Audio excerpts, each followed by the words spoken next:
राज ठाकरे आणि उद्धव ठाकरे एकत्र येणार का? राज्याच्या राजकारणामध्ये विशेषतः मुंबईच्या राजकीय वर्तुळामध्ये असंख्य वेळा विचारला गेलेल्या प्रश्नाला आज पुन्हा एकदा तोंड फुटलं. मात्र यावेळी मुद्दा थोडा अधिक गंभीर आहे. याचं कारण असं की राज ठाकरेंनी यावेळी स्वतः आपल्यातली वाद भांडणं आणि या सगळ्या गोष्टी छोट्या असल्याचं सांगत एकत्र येणं राहणं कठीण नाही असं थेटपणे म्हटलं. महेश मांजरेकर यांच्या यूट्यूबवरील मुलाखतीमध्ये राज ठाकरेंनी हे वक्तव्य केलं. राज ठाकरेंनी महापालिका निवडणुकांआधी उद्धव ठाकरेंसमोर केलेला मैत्रीचा हा हात समजला जातोय. आता याला उद्धव ठाकरे कसा प्रतिसाद देतात याची उत्सुकता होतीच. मात्र मुलाखत प्रदर्शित झाल्यावर उद्धव ठाकरेंनी सुद्धा अगदी काही वेळातच याला प्रतिसाद दिला. आपल्याकडून काही भांडणं नव्हती, महाराष्ट्राच्या हितासाठी किरकोळ भांडणं दूर ठेवायला तयार आहोत असं उद्धव ठाकरेंनी मुंबईतल्या एका जाहीर कार्यक्रमात म्हटलं. मात्र महाराष्ट्राच्या हिताआड येणाऱ्यांचं आगत स्वागत करणार नाही हे ठरवा. आपल्यासोबत येऊन महाराष्ट्राचं हित आहे की भाजपसोबत जाऊन ते ठरवा, अशी अट उद्धव ठाकरेंनी ठेवली.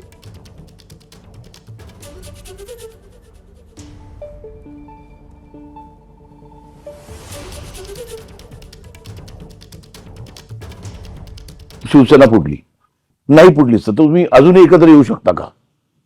अजूनही एकत्र येऊ शकता का? हे अख्ख्या महाराष्ट्राचं काय म्हणतात स्वप्न आहे. हे बघा, प्रश्न असा आहे ना की या सगळ्याच्यामध्ये कुठच्याही मोठ्या गोष्टीसाठी मला असं वाटतं आमच्यातले वाद, आमच्यातली भांडणं, आमच्यातल्या गोष्टी या किरकोळ आहेत. महाराष्ट्र खूप मोठा आहे हो, कळलं का? या महाराष्ट्राच्या अस्तित्वासाठी, मराठी माणसाच्या अस्तित्वासाठी ही भांडणं आणि हे वाद आणि ह्या सगळ्या गोष्टी अत्यंत क्षुल्लक आहेत, अत्यंत क्षुल्लक आहेत. त्याच्यामुळे एकत्र येणं आणि एकत्र राहणं यात काही मला फार कठीण गोष्ट आहे अशातला मला वाटत नाहीये. परंतु विषय फक्त इच्छेचा आहे. हा एकट्या माझ्या इच्छेचा नाहीये विषय आणि माझ्या काही स्वार्थाचा पण विषय नाहीये. मला असं वाटतं आपण लार्जर पिक्चर बघणं गरजेचं आहे. महाराष्ट्राचा स्वार्थ मी पाहतोच आहे. म्हणजे तर माझं म्हणणं आहे की सगळ्या महाराष्ट्रातल्या राजकीय पक्षांमधल्या सगळ्या मराठी लोकांनी येऊन एकच पक्ष काढावा. अगदी किरकोळ भांडणं, तुम्ही बाहेर गेल्यानंतर बातम्या वाचल्यानंतर कळेल मी किरकोळ भांडणाचा संदर्भ काय आहे. किरकोळ भांडणं बाजूला ठेवायला मी सुद्धा तयार आहे आणि मी सुद्धा सर्व मराठी माणसांना या हितासाठी, महाराष्ट्राच्या हितासाठी, मराठीसाठी एकत्र येण्याचं आवाहन करतो. पण माझी अट एक आहे की जेव्हा आम्ही लोकसभेच्या वेळेला सांगत होतो की अरे महाराष्ट्रातनं गुजरातमध्ये सगळे कारभार घेऊन जात आहेत, उद्योग घेऊन जात आहेत, तेव्हाच जर का विरोध केला असता तर आज ते सरकार तिकडे बसलं नसतं. आज तिकडे महाराष्ट्राच्या हिताचा विचार करणारं सरकार आपण केंद्रात बसवलं असतं आणि राज्यात सुद्धा आपल्या महाराष्ट्राच्या हिताचा विचार करणारं सरकार बसलं असतं. त्याच वेळेला हे काळे कामगार कायदे आपण फेकून दिले असते कचऱ्याच्या टोपलीमध्ये. पण तेव्हा पाठिंबा द्यायचा, आता विरोध करायचा, मग परत तडजोड करायची, हे असं नाही. महाराष्ट्राचं हित, मग त्याच्या आड जो कोणी येईल त्याचं स्वागत मी करणार नाही, त्याला मी घरी बोलवणार नाही, त्याच्या घरी मी जाणार नाही, त्याचं आगत स्वागत, त्याच्या बरोबर पंक्तीला बसणार नाही, हे पहिले ठरवा आणि मग महाराष्ट्र हिताच्या गोष्टी करा. बाकी आमच्यातली भांडणं मी आज सांगतो, जी काय भांडणं माझ्याकडनं नव्हतीच कोणाशी मिटून टाकली, चला, पण पहिले हे ठरवा महाराष्ट्राचं हित. आणि मग त्यावेळेला सगळ्या मराठी माणसांनी ठरवायचं की भाजप सोबत जायचं का शिवसेनेसोबत. म्हणजे माझ्या बरोबर एसनशी नाही, गद्दार सेना नाही, पण ठरवा कोणासोबत जाऊन महाराष्ट्राचं, मराठीचं आणि हिंदुत्वाचं हित होणार आहे, माझ्या बरोबर का भाजप बरोबर. आणि मग काय द्यायचा असेल तो अगदी पाठिंबा द्यायचा, विरोध करायचा, बिनशर्त करा, माझी काही हरकत नाहीये. महाराष्ट्राचं हित ही एकच शर्त आहे माझी. पण मग बाकीच्यांना, या चोरांना गाठी बेटी आणि कळत नकळत पाठिंबा किंवा त्यांचा प्रचार करायचा नाही. ही पहिली शपथ घ्यायची छत्रपती शिवाजी महाराजांची आणि मग टाळी देण्याची हळी द्यायची. आणि या सगळ्याविषयी चर्चा करण्यासाठी आपल्या सोबत सध्या मान्यवर पाहुणे आहेत. आपल्याबरोबर शिवसेना ठाकरे गटाच्या उपनेत्या सुषमा अंधारे आहेत, ज्येष्ठ राजकीय विश्लेषक रविकिरण देशमुख आहेत, मनसेचे नेते प्रकाश महाजन आहेत, ठाकरे जोडो अभियानाचे सतीश वळंजू आहेत आणि ज्येष्ठ राजकीय विश्लेषक आणि मनसेचं राजकारण विशेषतः गेल्या अनेक वर्षांपासून कव्हर करणारे संदीप आचार्य देखील आहेत. तुम्हा सगळ्यांचं स्वागत या चर्चेमध्ये. चर्चेला आपण सुरुवात करूया. राज ठाकरे यांच्या पक्षाचे नेते, मनसेचे नेते प्रकाश महाजन यांच्यापासून. प्रकाशजी, ज्या प्रकारे सध्या या सगळ्या घडामोडी घडताना दिसत आहेत. काही तास उलटून गेलेले आहेत आता या घटनांना, या दोन्ही नेत्यांच्या विधानांना. मात्र हे सगळं आजचंच आहे, जे काही दिसतंय ते आजचंच आहे, दिसतंय तेवढं स्पॉन्टेनियस आहे की ह्याचं काही बॅकग्राऊंड आहे, आधीपासून हे घडत होतं आणि आत्ता फक्त हे नेते बोलल्यामुळे हे सगळं प्रकाशात येत आहे? मला असं वाटत नाही, कारण महेश मांजरेकरांच्या प्रश्नाला उत्तर देताना राजसाहेबांनी हेच सांगितलं होतं की महाराष्ट्राच्या हितापुढे, महाराष्ट्र धर्मापुढे किंवा मराठी पुढे माझं वैयक्तिक भांडण, राग, लोभ हे काही नाहीये. त्यापेक्षा महाराष्ट्र खूप मोठा आहे. हो. आणि हा विचार करता जर एकत्र यायची वेळ आली तर एकत्र यायला तयार आहोत, हे त्याच्यातलं त्यांचं म्हणणं होतं. हो. पण तुम्हाला असं वाटतं की आत्तापर्यंत अनेक प्रयत्न झालेले आहेत आणि यातला एकही प्रयत्न यशस्वी अर्थातच झालेला नाही, मात्र यावेळी दोघंही नेते ज्या भाषेत बोलतायत, ज्या टोनमध्ये बोलतायत, त्याच्यातून एक आशेचा किरण जागा झालाय असं वाटतं तुम्हाला प्रकाशजी? नाही, आशेचा किरण जागा झालेला आहे. माझं तर मत असं आहे की दोन्ही भावांना एकमेकाचे फोन नंबर माहिती, एकमेकाचे घर माहिती, त्यांना एकत्र यायचं असलं तर तिसऱ्या कुणाची गरज नाही. पण आज काही गोष्टी ज्यावेळेस मी ऐकल्या त्यावेळेस मला असं वाटतं की खरंच समोरून एकत्र यावं असं वाटतं का? समोरून ज्या अटी घातल्या जातात त्या अटीमध्ये महाराष्ट्र हित कुठे आहे मला अजून नाही कळत. तुम्ही भावाने अगोदर एकत्र या ना, एकत्र बसून हे सोडवता येईल ना तुम्हाला. कुणी कुणासोबत जायचं, कुणी कुणाला जेवायला नाही बोलवायचं, कुणी कुणाकडे पाहायचं नाही, ह्या गोष्टी जाहीर बोलून का दाखवल्या जातात मलाही कळालं नाही. कुठेतरी ते आम्हाला कमकुवत समजतात का म्हणून त्या अटी आमच्यावर लादत आहेत. अटी लागून एकत्र येणं हे मला योग्य वाटत, ते टिकणारही नाही. बरं, अटी लादल्या जातात त्या अटीमध्ये महाराष्ट्र हित कुठे दिसत नाही ना. उद्या महाराष्ट्राच्या हिताच्या आड कोणताही पक्ष आला तर राज ठाकरे त्याच्या विरुद्ध कणखरपणे उभा राहतील याचा विश्वास समोरच्यांना वाटला पाहिजे ना. जसं आता परवाचा प्रश्न आम्ही हिंदीच्या विरोधात उभाच राहिलोत ना, का नाही उभा राहिलोत आम्ही? ही भूमिका घेतलीच ना आम्ही, सत्ताधारी पक्षाविरुद्ध ही भूमिका घेतलीच ना. पण उद्या तुम्ही जर असं म्हणू लागले की घरात कुणाला जेवायला बोलावं, घरात सकाळी किती वेळा चहा प्यावा, संध्याकाळी प्यावा का नाही, ते तुम्ही ठरवू लागले ते बरोबर नाही. मला असं वाटतं की अटी शर्ती घालून एकत्र येणं त्याला काही अर्थ नसतो. हे काय ॲग्रीमेंट नाहीये, कंपनी काढायला नाहीत आपण, किंवा आम्ही पराभूत आहोत आणि तुम्ही जे ते आहात तुम्ही आम्हाला अटी घालायला ना आम्ही ते मान्य करायला, ते बरोबर नाही. एकत्र यायचं असेल तर मोकळेपणाने एकत्र आहे. यांचे वैयक्तिक राग लोभ, यांचे वैयक्तिक राजकीय स्वार्थ कुठे दुखावले गेले म्हणजे महाराष्ट्र हित दुखावलं गेलं का? ठीक आहे, म्हणजे अटी शर्थी न घालता मोकळेपणाने एकत्र येणं आवश्यक आहे असं तुम्ही म्हणताय. सुषमा अंधारेंकडे आपण जाऊया. सुषमाजी, हा मोकळेपणा कुठेतरी मिसिंग आहे असं तुम्हालाही वाटतंय की तुम्हाला असं वाटतंय की ही सुरुवात आहे आणि इथून पुढे जी सध्या चर्चा सुरू आहे, दोन्ही ठाकरे एकत्र येतील या दिशेने या सगळ्या गोष्टी जाऊ शकतात? एक लक्षात घ्या, राजसाहेब हे स्पष्ट वक्ते आहेत. त्यांच्या त्या स्पष्ट वक्तृत्वामध्ये त्यांनी जो पहिलं वाक्य जे वापरलं की व्यक्तिगत आकांक्षा काहीही असो पण त्या व्यक्तिगत आकांक्षांपेक्षा सुद्धा महाराष्ट्राचं हित मोठं आहे, त्या वाक्याशी मी तंतोतंत सहमत आहे. पुढे तेव्हा सांगतात की आता आपण एकत्र, मला काही प्रॉब्लेम नाहीये एकत्र यायचं असेल तर, आणि टाळीसाठी हात पुढे केला असेल तर तितक्याच मोकळेपणाने जेव्हा उद्धव साहेब सांगतायत की ओके माझे काही फार मोठं भांडण नाहीये, परंतु माझ्यासारखा जो शिवसैनिक असतो किंवा माझ्यासारखा म्हटल्यावर परत प्रकाश महाजनजींना परत वाटेल की ते अजून त्याला फाटा फोडायची शक्यता, तर बाबा माझं सोडून द्या, मी क्षुल्लक माणूस आहे. जो समस्त महाराष्ट्रातला जो मराठी माणूस आहे, या समस्त महाराष्ट्रातल्या मराठी माणसाला काय वाटतं बरं? राजसाहेब, उद्धव साहेब हे दोघे एकमेकांचे भाऊ आहेत. भाऊ म्हणून या दोघांनी एकत्र असलं पाहिजे असं वाटणाऱ्यांपैकी मी आहे. पाण्यात काठी मारल्याने पाणी अजिबात दुभंगत नाही, पण दोघांनी एकत्रित येऊन राजकारण करावं का असा जेवढा प्रश्न विचारला जातो त्यावेळेला पुन्हा मराठी मनाच्या माणसांमध्ये धुमारे फुटायला लागतात.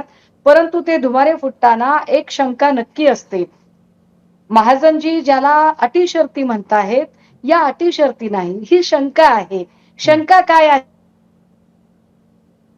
ज्या भाजपाने इथल्या महापुरुष करण्याचा प्रयत्न केला. ज्योतिबा फुले असतील, छत्रपती शिवाजी महाराज असतील, हो. यांना मोडीत काढून जे इथे हेडगेवार गोळवल यांना स्थापित करण्याचा प्रयत्न करतात.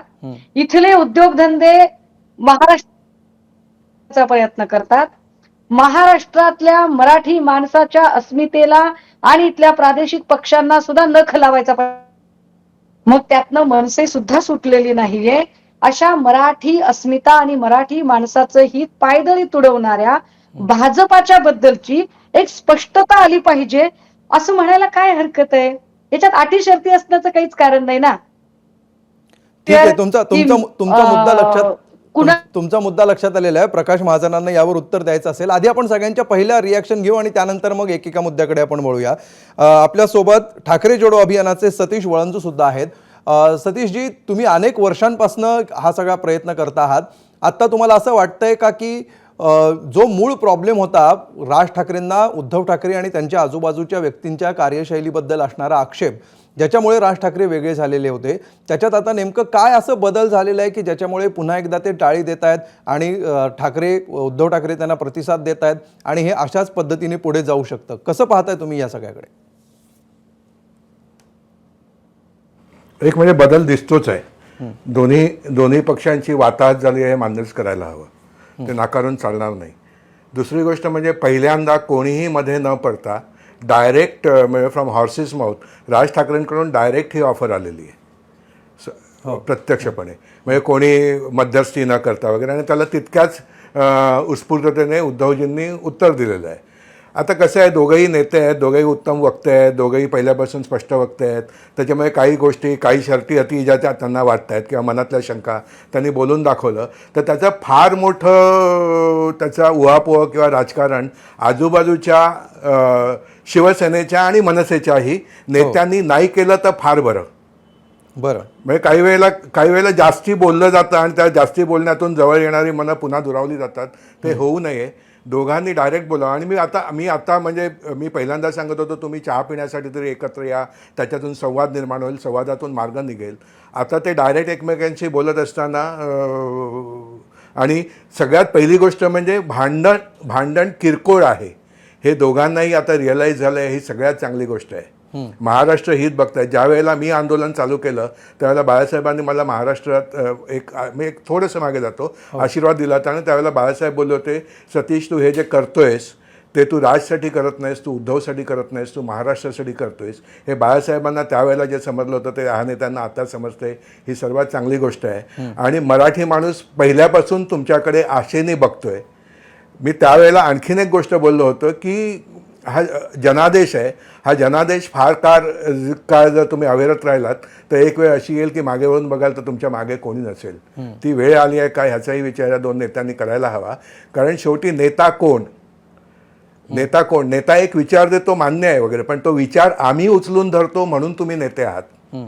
तर आम्हाला काय म्हणतात तो तुम्ही म्हणजे जनतेच्या मनातली भावना तुम्ही ओळखत नाहीत असं जर जनतेला वाटायला लागलं आणि जनता तुमच्यापासून लांब झाली तर मग जनतेचा काय दोष. कुठेतरी जनतेच्या भावनाही ओळखून घ्या. आणि तुम्हाला म्हणजे ठाकरे ह्या नावाला महाराष्ट्राने इतकं मोठं उचलून धरलंय की बाळासाहेबांनंतर आम्ही तुम्हा दोघांनाही नेते मानले आणि आता तुमच्या दोघांच्या मुलांनाही आम्ही नेते मानतोय. आणि त्यांच्यासाठी म्हणजे तो काय म्हणतात तो बाळासाहेबांना दिलेल्या शब्दाला आम्ही जागतो. ह्याची जाणीव कुठेतरी ठेवा आणि खरोखर एकत्र या. तुम्ही एकत्र आल्यानंतर महाराष्ट्राच्या राजकारणामध्ये आमूलाग्र बदल निश्चितपणे. आणि हे आमूलाग्र बदल काय असतील याच्याविषयी सुद्धा आपण सतीशजी बोलणार आहोत. आपण रविकिरण देशमुखांकडे जाऊया. रविकिरणजी, महाराष्ट्र हित हा तर राजकारणामध्ये अतिशय चपकल बसणारा शब्द आहे आणि महाराष्ट्र हित या मुद्द्यावर अनेक तासनतास राजकीय नेते बोलू शकतात. मात्र या दोन्ही पक्षांचं हित जोपर्यंत मॅच होणार नाही, दोघांचे इंटरेस्ट मॅच होणार नाहीत, तोपर्यंत गोष्टी पुढे जात नाहीत. हे तर राजकीय वस्तुस्थिती सुद्धा प्रत्येकाने मान्य केली पाहिजे. यावेळी या दोघांना काय समान हित दिसतंय ज्याच्यामुळे ते एकत्र येऊ शकतात आणि अशा कुठल्या गोष्टी आहेत ज्या या एकत्र येण्याला मर्यादा ठरू शकतात? काय वाटतं आपल्याला?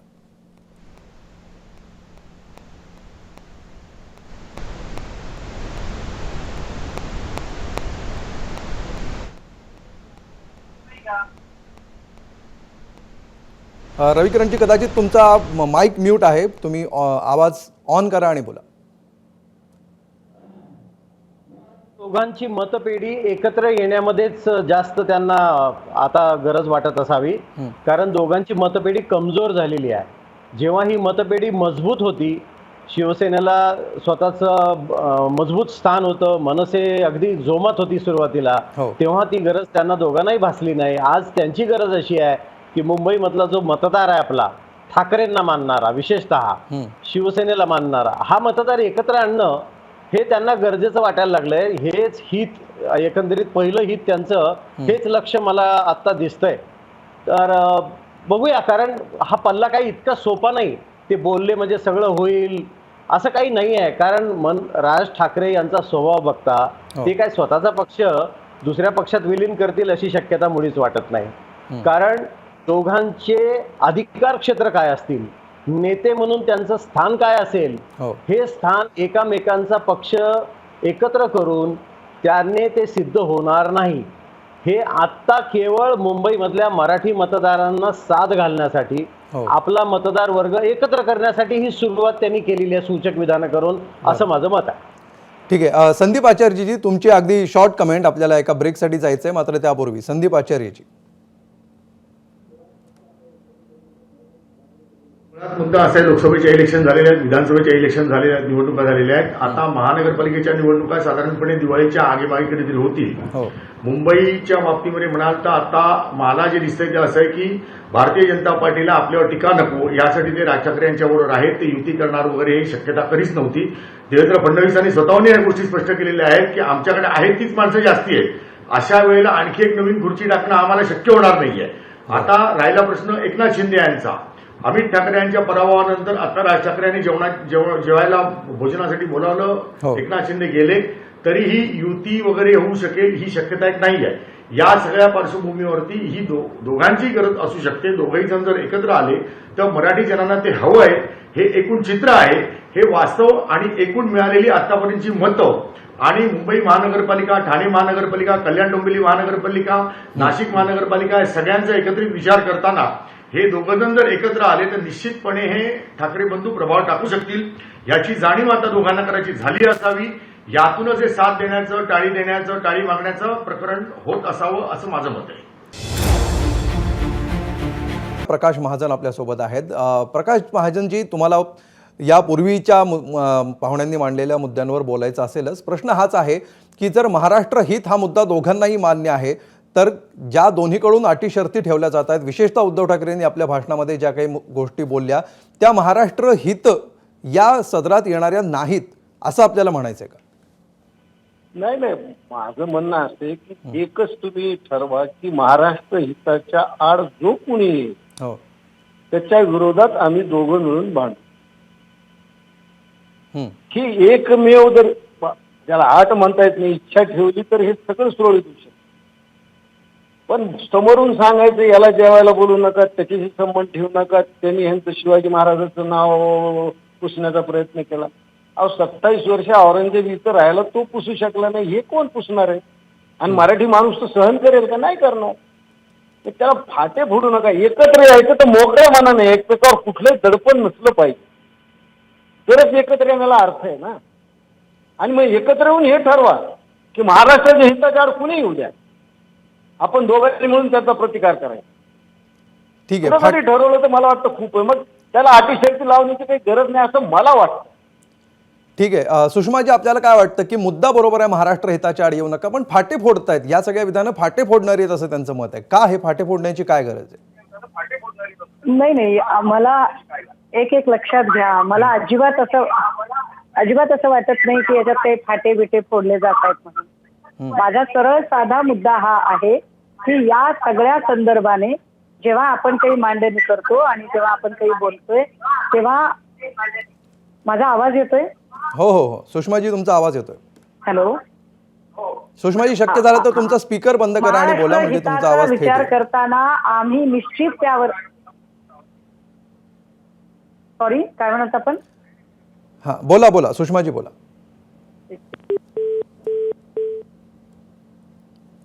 ठीक आहे, सुषमा अंधारे यांचा मला वाटतं फोन कट झालेला आहे. पुन्हा एकदा आपण संदीप आचार्यांकडे जाऊया. संदीपजी, जो मुद्दा विश्वासार्हतेचा निर्माण केला जातो आहे, यापूर्वी राज ठाकरे हे नुकतेच आत्ता 3 दिवसांपूर्वीच एकनाथ शिंदे यांना भेटले, त्याच्या आधी इतर नेत्यांची त्यांनी भेट घेतली, त्यापूर्वी ते फडणवीसांशी सुद्धा भेटतात, त्यांच्या मेळाव्यातून ते फडणवीसांना पाठिंबा जाहीर करतात आणि अचानकपणे अशा प्रकारे एकदम ट्विस्ट येतो आणि एक दिवस वेगळ्याच 2 ठाकरेंच्या एकत्रीकरणाच्या दिशेने ही चर्चा सुरू होते. काय नेमके अडथळे आहेत सध्या या प्रक्रियेमध्ये, ही प्रक्रिया पुढे जाण्यामध्ये? भेटीगाठी घेण्यामध्ये काही चूक आहे अशातला भाग नाहीये. भारतीय जनता पार्टी आणि एकनाथ शिंदे यांची दोघांची ती गरज आहे. इव्हन दो राज ठाकरे यांची गरज आहे. सातत्याने मनसेला जी मिळालेली मतं, मनसेच्या अँगलने जर विचार केला तर मिळालेली मतं, विधानसभेमध्ये आत्ताची पडलेली मतं याचा विचार करताना आगामी काळामध्ये आता फक्त सगळ्या महानगरपालिकांच्या निवडणुका होणार आहेत. या सगळ्या पार्श्वभूमीवरती मराठी मतं, मुंबईतली मतं ही एकत्र येणं, ठाकरे बंधू एकत्र येणं हे लोकांनाही एका दृष्टीने मराठी माणसालाही आवडेल असं एक चित्र आहे.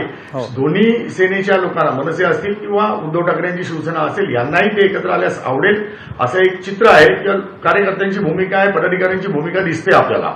आता उद्धव ठाकरे यांनाही मिळालेली मतं, उद्धव ठाकरे यांची परिस्थिती जी काय आजची परिस्थिती आहे आणि एकनाथ शिंदे आणि भाजपला विधानसभेत मिळालेली मतं म्हणा, जागा बघा, या सगळ्याचा विचार करताना दोन्ही ठाकरे एकत्र आले.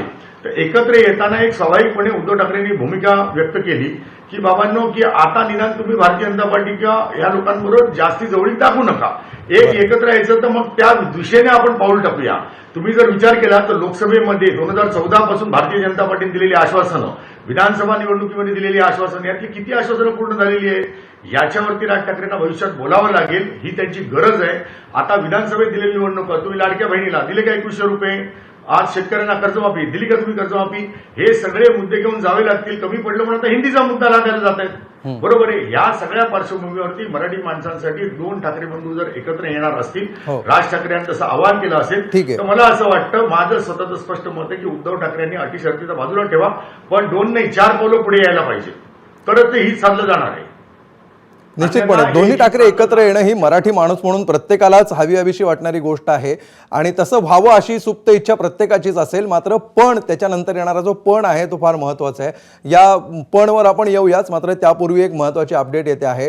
ठाकरेंच्या सेनेच्या ट्विटर हँडलवर ठाकरे बंधूंचा एकत्र व्हिडिओ शेअर करण्यात आला आहे. मराठीसाठी आणि महाराष्ट्राच्या हितासाठी मी किरकोळ भांडणं बाजूला ठेवायला तयार आहे, अशा आशयाचा मजकूर लिहित हा व्हिडिओ पोस्ट करण्यात आला आहे. शिवसेना उद्धव बाळासाहेब ठाकरे यांच्या अधिकृत ट्विटर हँडलवर हा व्हिडिओ शेअर करण्यात आलेला आहे. त्यामुळे ही एक आणखी महत्त्वाचा संकेत, पुढचं एक महत्त्वाचं पाऊल म्हणता येईल. जर मनसेच्या बाजूनी एक विधान राज ठाकरेंकडून येत असेल तर आमच्या बाजूनी काय काय होऊ शकतं हे दाखवण्याचा, आपणही ओपन आहोत हे दाखवण्याचा प्रयत्न ठाकरेंच्या शिवसेनेकडून होताना दिसतो आहे आणि त्याचंच हे प्रतीक आपल्याला म्हणायला लागेल.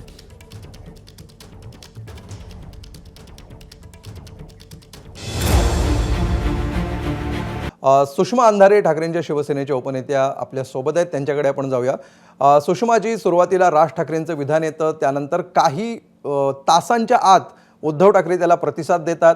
त्यानंतर काही तासांच्या आत ट्विटर हँडलवरून, सोशल मीडियावरून जुना व्हिडिओ शेअर केला जातो. तर हा प्रतिसाद आहे की हे डेस्परेशनच्या दिशेने पण चाललंय, की हे पॉझिटिव्ह संकेत म्हणून आम्ही सगळ्यांनी महाराष्ट्रातल्या जनतेने बघायचं? काय नेमकं घडतंय आणि हे योग्य दिशेने चाललंय असं वाटतं की नाही तुम्हाला? नाही, मला मगाशी प्रकाश महाजनजी जे बोलत होते ना, त्याचं उत्तर देता देता राहिलं. लक्षात घ्या, टाळी कधी एका हाताने वाजत नाही. त्यामुळे एक हात पुढे करायला आम्ही कधीच मागे पुढे बघितलं नाही. म्हणजे विनाकारण नाही बा, आम्ही तर खूपच खुल्या दिलाने पुढे आलेलो आहोत आणि तुम्हीच मागे सरकताय असं जे चित्र दाखवण्याचा प्रयत्न होतो तो आमच्याकडून होणार नाही, हे सांगण्यासाठीच की आम्ही we are open for the discussion हे सांगण्यासाठीच आजचा ट्विटर हँडलचा हा संकेत आहे. आणि मी महाजनजींच्या पण एका मताशी सहमत आहे की दोघे भाऊ आहेत. ते कोणी पण सुषमाजी, तुम्हाला असं का वाटतंय की आम्ही ओपन आहोत आणि तुम्ही ओपन नाही आहात असं दाखवण्याचा हा प्रयत्न असू शकतो, अशी शंका काय येते तुम्हाला? हा, तेच क्लिअर करते मी की दोघे भाऊ आहेत, ते शेजारी नाहीत, ते दुश्मन नाही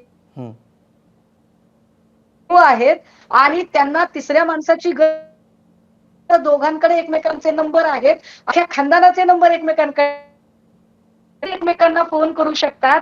अडचण काय आहे माहितीये का, की जेव्हा मी म्हणते की एका हाताने टाळी वाजत नाही, तर एक हात जरी टाळीसाठी आमच्याकडे आलाय असं चित्र दिसत असलं तरी दुसरा हात मात्र लंच डिप्लोमसी किंवा तिकडे मोदी शहा यांच्यासोबत अडकलाय का, ही आमची शंका आहे.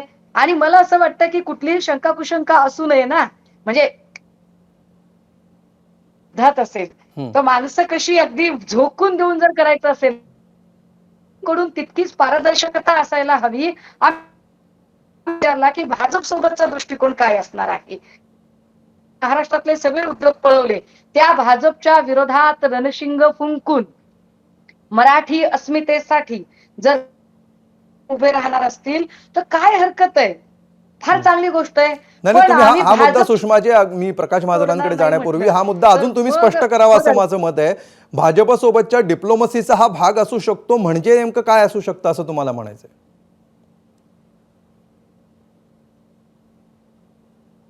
नाही, भाजपासोबतच्या डिप्लोमसीचं असं मला म्हणायचं नाही. मला असं म्हणायचंय की भाजपाच्या भूमिकांना बऱ्याचदा प्रो भूमिका घेणारे राजसाहेब म्हणजे ऐन निवडणुकीच्या काळात निवडणुका संपल्या की भाजपवर टीका होईल आणि निवडणुका जवळ आल्या की आम्ही भाजपला पाठिंबा देतोय, विकासासाठी पाठिंबा देतोय. जर तुम्ही त्यांना पाठिंबा देणार असाल तर भाजपलाही पाठिंबा, सोबतही मैत्री. एका म्यानात दोन तलवारी कशा राहतील. मी रविकिरण देशमुखजींच्याही मताचा मी आदर करते की दोघेही तुल्यबळ नेते आहेत आणि दोघांचं अधिकार क्षेत्र वगैरे काय असेल ह्या सगळ्या गोष्टींना मी मान्यता देते, ते अगदी बरोबर आहे. परंतु दोन तुल्यबळ नेते जेव्हा एकत्रित येतात तेव्हा त्यांच्यामध्ये प्रचंड ती पारदर्शकता आम्ही आमच्याकडून ठेवण्याचे आम्ही आमचे सगळे दरवाजे ओपन केलेले आहेत. आम्हाला काहीच प्रॉब्लेम नाहीये. पण तुमची एकनाथ शिंदेबद्दलची भूमिका काय असेल, तुमची भाजप बद्दलची भूमिका काय असेल याची क्लॅरिटी तर मिळायला पाहिजे आम्हाला. कारण आमचा संपूर्ण पक्ष ज्यांनी उद्ध्वस्त करू पाहिला, इथल्या मराठी माणसाचे हितसंबंध ज्यांनी उद्ध्वस्त करू पाहिले, इथल्या महाराष्ट्राच्या अस्मितेला नख लावायचा प्रयत्न ज्या भाजपाने केला, फुले शाहू आंबेडकर यांचे विचार खोडून काढायचा प्रयत्न ज्या भाजपाने केला, त्या भाजपाशी जर कोणी म्हणजे मधून काही जर डोळे मिचकवी जर चालू असेल तर वो आंख मिचोली तो नाही चलेगी ना दादा. Very clear. ठीक आहे, वो आंख मिचोली नाही चलेगी असं सुषमाजी तुम्ही म्हणताय. सतीश वळंजूंकडे आपण जाऊयात. सतीशजी, हा डिसिजन फायनल कोणाचा आहे? म्हणजे आपल्याला वरवर बघताना तर माहिती आहे की या दोन व्यक्ती आहेत, राज ठाकरे आणि उद्धव ठाकरे या दोन व्यक्ती म्हणून हा डिसिजन घेणार आहेत. मात्र या व्यक्तींपुरता हा डिसिजन मर्यादित असणार आहे की या व्यक्तींसोबत असणारी जी इतर यंत्रणा आहे त्या यंत्रणेचा सुद्धा याच्यात सहभाग असणार आहे? आणि दोन्हीकडच्या त्या यंत्रणा सध्या काय मूडमध्ये दिसत आहेत तुम्हाला? दोन्हीकडच्या यंत्रणा म्हटल्यानंतर काही वेळा इच्छुक मंडळी जी असतात ना प्रत्येक वॉर्डामध्ये किंवा याच्यामध्ये, तीच हा मोठा अडसर असतो दोन्ही बाजूनी. उद्या युती झाली किंवा विलिनीकरण झालं तर आमचा शाखा प्रमुख आहे, त्यांचा गटप्रमुख, त्यांचा विधानसभा अध्यक्ष किंवा वॉर्ड अध्यक्ष आहे, त्यांच्यामध्ये थोडीशी पोटदुखी होऊ शकते. पण खाली जो सामान्य शिवसैनिक आहे, मनसैनिक आहे, त्याच्यामध्ये काहीही मतभिन्नता किंवा मतभेद नाही आहेत. त्यांना आजही मनापासून वाटतंय की हे दोघं जण एकत्र यावं. ना एक लक्षात घ्या, काय 3 पक्षांचं काँग्रेस, राष्ट्रवादी काँग्रेस, शिवसेना एवढे सगळे लोक एकत्रित येऊन अगदी त्यांच्यासोबत स्वाभिमानी शेतकरी संघटनाही होती, एवढ्या सगळ्या लोकांनी एकत्रित येऊन जागा वाटपाचा तिढा, त्यामुळे तो काही फार मोठा इश्यू आहे झालं ना. मी काय म्हणतोय, मी त्यांच्या सुषमाताई मी तुमच्या एवढा मोठा नेता नाही, मी एक सामान्य शिवसैनिक आहे आणि मी माझ्या सामान्य शिवसैनिकाच्या मनातली भीती किंवा भावना बोलतोय, समजलं का? आणि प्रत्येक वेळेला तेच होतं की काय होतं, नेते मंडळी कित्येकदा, मी पहिल्यापासून म्हणत आलेलो आहे की नेते मंडळी कित्येकदा वरिष्ठांना खरी बाजू दाखवत नाहीत, नेत्याला काय बघायचं ते दाखवत असतात. तर विभागातल्या नेत्यांनी आपल्या आजूबाजूचं वातावरण काय आहे ना ते एकदा नेत्यांना दाखवावं, स्पष्टपणे सांगावं की आमच्याकडे एक शब्द होता शिवसेनेमध्ये की असं सांगायला गेलो तर खाट पडेल. ती खाट पडणाऱ्याला हा शब्द शिवसेनेच्या मोठ्या मोठ्या नेत्यांनी वापरलेला आहे. मी आता त्यांची नावं घेत नाही कारण ते आता हयात नाही आहेत, समजलं ना. तर ही भीती पहिल्यांदा नेत्यांच्या मनात, ही भीती शिवसैनिकाच्या आणि मनसैनिकाच्या मनात नाही आहे, माझ्यासारख्याच्या कार्यकर्त्याच्या मनात नाही आहे. कारण मला पक्षातून काहीच मिळवायचं नाहीये, त्याच्यामुळे मनातली मी भावना बोलतोय की. ठीक आहे सुषमाजी, त्याला उत्तर पूर्ण करू द्या मग तुम्ही बोला. सतीशजी. बरं ठीक आहे, हा बोला, उत्तर पूर्ण करा तुमचं. तुमचा मी आवाज एवढंच म्हणत होते की तुम्ही जिथे बोलताना असं म्हणताय की शिवसैनिकांच्या मनातली भीती असते. बघा बरं, म्हणजे तुम्ही स्वतःहून शिवसैनिक हा शब्द तुमच्या मी ओठांवर शिवसैनिकांच्या नाही म्हणत आहे, मी शाखा प्रमुखांच्या आणि पदाधिकाऱ्यांची बोलतोय, मी पदाधिकाऱ्यांबद्दल बोलतोय. हो, पण तुम्ही बोलताना म्हणालात किंवा की सामान्य ही मनसैनिकाबद्दल शिवसैनिकांची मी काहीच भूमिका आहे, बोलत मी नाही. छोटासा शिवसैनिक आहे नाही असं म्हणालात सुषमाजी की तुम्ही. प्रश्न फक्त एवढाच आहे मी की मी या छोटा दोन मी माझ्या व्यक्ती- मनातली भावना बोलतोय. या दोन मी व्यक्ती शिवसैनिकाची नेते म्हणून या भावना दोन बोलत नाहीये. व्यक्तींपुरता हा डिसिजन असणार आहे की त्याच्या भोवतीची जी सगळी यंत्रणा आहे त्याच्यावर हा किती अवलंबून असणारा निर्णय याच्याविषयी आपण बोलतो आहोत. मला वाटतं प्रकाश महाजनांना सुद्धा याच्याविषयी बोलायचं साहेब, आहे. त्याच्याबरोबर नक्कीच डिस्कशन त्याच्याबरोबर नक्कीच डिस्कशन होईल. पण शेवटी शिवसेनेमध्ये आणि मनसेमध्ये पहिल्यापासून डिसिजन हे वरिष्ठ नेत्याचंच होतं आणि ते सगळ्यांना मान्य करायला लागतं. बाळासाहेब होते तेव्हा ते होत होतं, उद्धवजी असताना सुद्धा तेच होत होतं आणि राजसाहेब असताना सुद्धा तेच होणार आहे. यांच्या पलीकडे म्हणजे अगदी स्पष्टपणे सांगतो, यांच्या मताच्या पलीकडे जाण्याची हिंमत कुठच्याही नेत्यामध्ये नाही.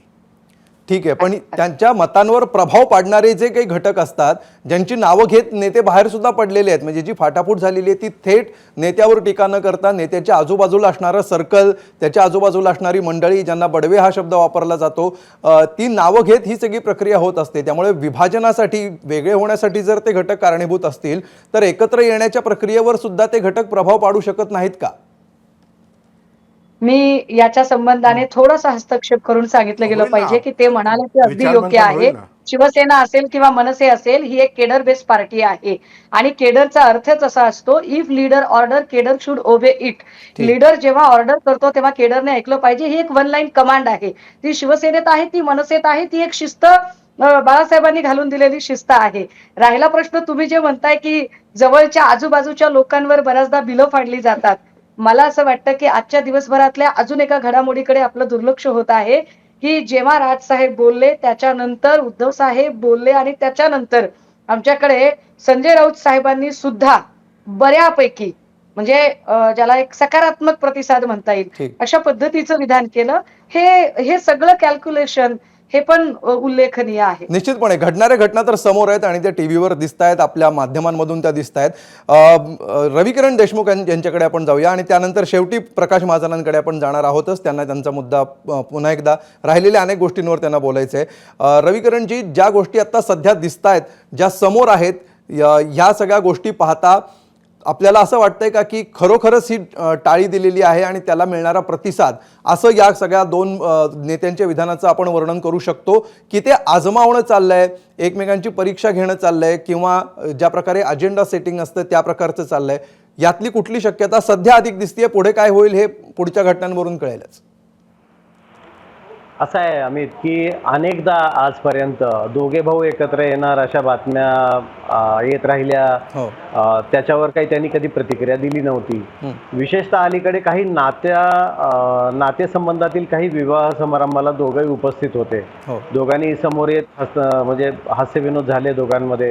तेव्हाही बातम्या आल्या की या दोघा भावांची भेट झाली, मग हे एकत्र येतील का, तेव्हाही त्यांनी काही प्रतिक्रिया दिली नव्हती.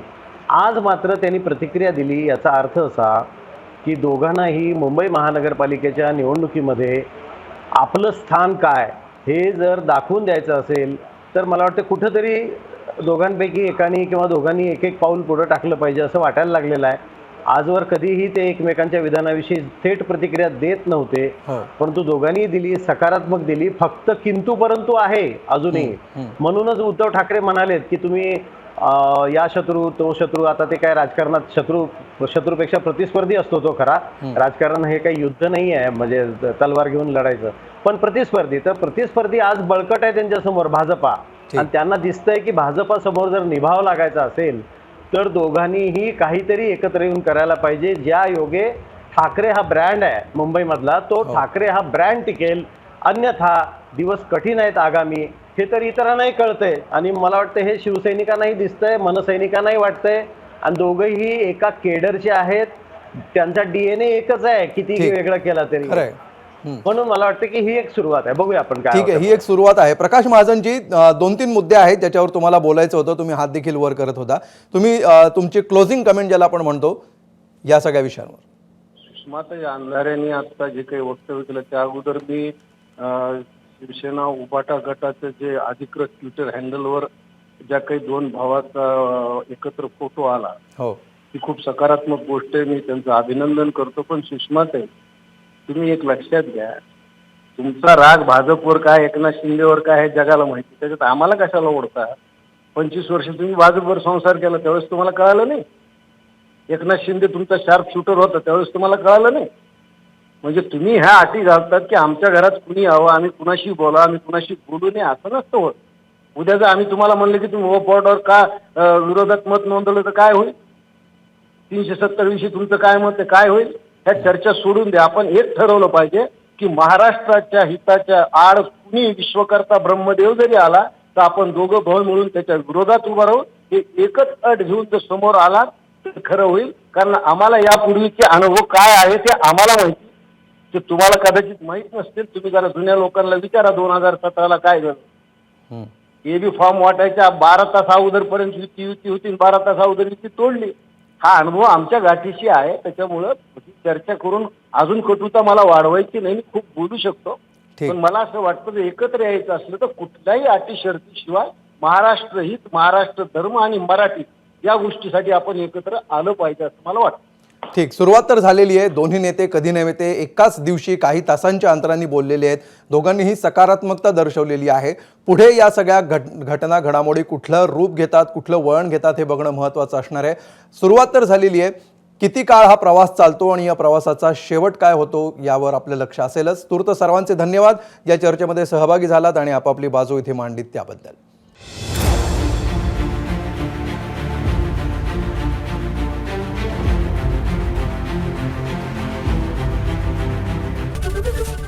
एबीपी माझा, उघडा डोळे बघा नीट.